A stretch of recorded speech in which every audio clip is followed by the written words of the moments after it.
megalayapost.news.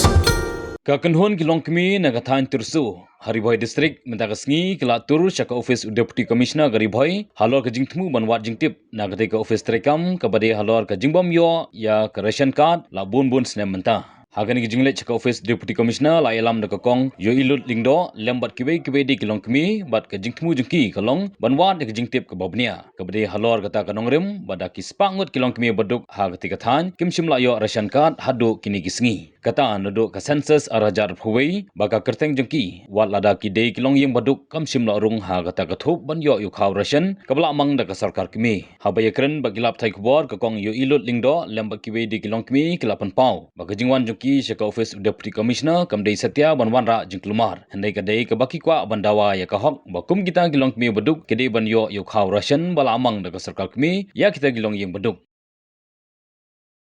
ni hak bandawa ya kahok la jong namar ba baro yo lang tu khaw ration kat ipate khat sa kat san mut ki khon ni yo ro tu khaw ni yo tang si kilo ba ke jingbot diri bangi wan komplain de benda gitu di bayo lupa ni wan da benda ka hok la jong jengi ndrei ban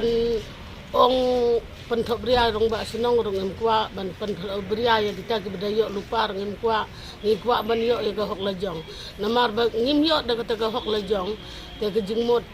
mentoir bangi ya chatbot ndrei de rakat kini ki ba yo khaw ration redang bun ki pli ki benangsa wan sane namar bagi pli ki don kendram ki khon ki la jong ki ba dangrit khon jumla arban wan sane ngi wan tang para ni badang lai khon tingi wan bantawai ka hok la jong namar ba ki babun ba na pedeng tingi let's ki don ki banil ru ta ki baduk tam ni baduk ndre ya ki baru spa pat kiyo begitu baru spa ki peren kam tu khaw ki di kala hakador ka barem dekat bagi baduk pat ki klemyo dan ta kada ba ngiwan kena hane bandawai ta ka hok la jong bang de benyo teki babun ba ki briu jingi habangi i kitu ki baduk bom dan tang ban syadru ndre umdan ba pe ki te imat kaneru kala long politik kane ka kam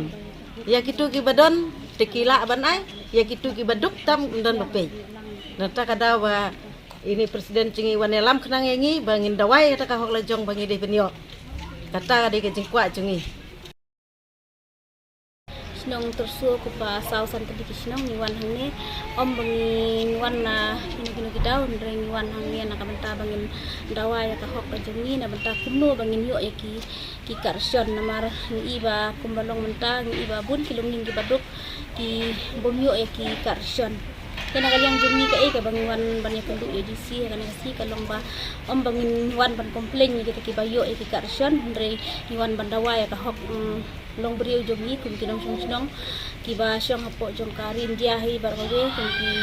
nong sung jong kari kidon hok banyo ya ka karsion te ngina kalyang jongi ka ba niwan hangne kalong nindawa bakin le no udut ya ka sangsos nang ba nginla banyo no ya ka karsion ka ba na kalyang jong ka sarkar ka ai sakilong din baduk Nakalyang Deputy Commissioner Garibhoi u Abilash Baranwal ula kubur bakilong kmi kelawan ya kendu yu bandawa ya kata ration card handai kumukli do ke distrik ula pensyai syaki baka office jung u kanomla ban le AA lada 4 don kata gajing mang temai na kasarkar kmi wala kata ru ula kular bo un sachimkhya ya kani gajing angnot kilong kmi syaki bor badai pen haba kitu kilong yim boduk ki badai ban yo ya ration card kede ban yo pediang kembala amang da kasarkar kmi bat baki haban ya kat kumki kendon trekam bala amang da kasarkar kmi. One lady, Srimati Lindo, she had raised one complaint in CM Connect wherein she wherein she complained that she had applied for ration card but she has not received it. So our office has conveyed this information to her that first of all we do not have fresh ration cards to allot. As and when a new census is done and new sanction is obtained from central government and we are in a position to allocate more number of ration cards, we'll take care of her. And this has been conveyed to her in writing as well. megalayapost.news